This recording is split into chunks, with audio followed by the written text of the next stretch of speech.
Egg ములక్కాయ ఎలా చేసుకోవాలో చూపిస్తాను ఈరోజు. ముందుగా నూనె పెట్టుకున్నాను, నూనె వేడెక్కింది, మిక్సీ వేసుకున్నాను పచ్చగా.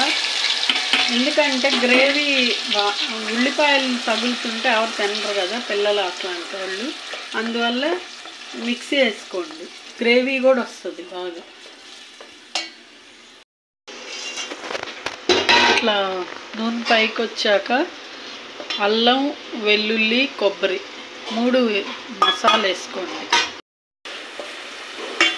అల్లం వెల్లుల్లి వేగిపోయినాయి. ఇప్పుడు కొద్ది సిమ్లో పెట్టుకొని పసుపు 1 స్పూను, కారం 2 స్పూన్స్. కారం మాది బాగా మంటగా ఉంది, మంటగా ఉంటే 1 స్పూన్ చాలు. ఉప్పు 2 స్పూన్స్ వేస్తున్నాను.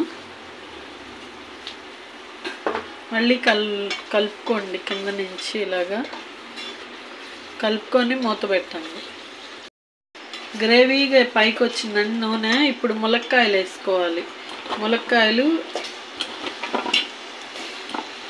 ములక్కాయలు వేసుకొని కాసేపు మూత పెట్టి ఉంచుకోవాలి. ములక్కాయలు వేగి నూనె పైకి వచ్చిందండి. ఇప్పుడు టమాటా వేస్తున్నాను. టమాటా మిక్సీ వేసుకున్నాను. కొద్దిగా చింతపండు వేయండి, టేస్ట్ వస్తుంది బాగా. టమాటా మిక్సీ వేసుకున్నప్పుడే వేసుకొని ఈ కొద్దిగా వాటరు మళ్ళీ ఇలా కడుక్కొని ఆ వాటరే ఇందులో పోసేసుకోండి, గ్రేవీగా ఉంటుంది బాగా. ములక్కాయలు ఉడికిపోయినాయండి, ఇట్లాగా గ్రేవీగా వచ్చింది. ఇప్పుడు మసాలా పౌడర్ వేసేసుకోవాలి.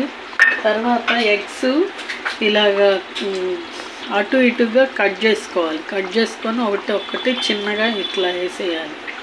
వేసి ఒక 5 నిమిషాలు ఉంచాలి.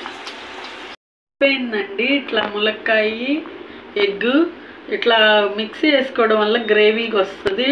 పిల్లలకు కూడా ఇబ్బంది లేకుండా పడేయకుండా ఉంటారు టమాటాలు అవి, ఉల్లిపాయలు. అలాగే మీకు నచ్చితే లైక్ కొట్టండి, షేర్ చేయండి, సబ్స్క్రైబ్ చేయండి. Thank you all.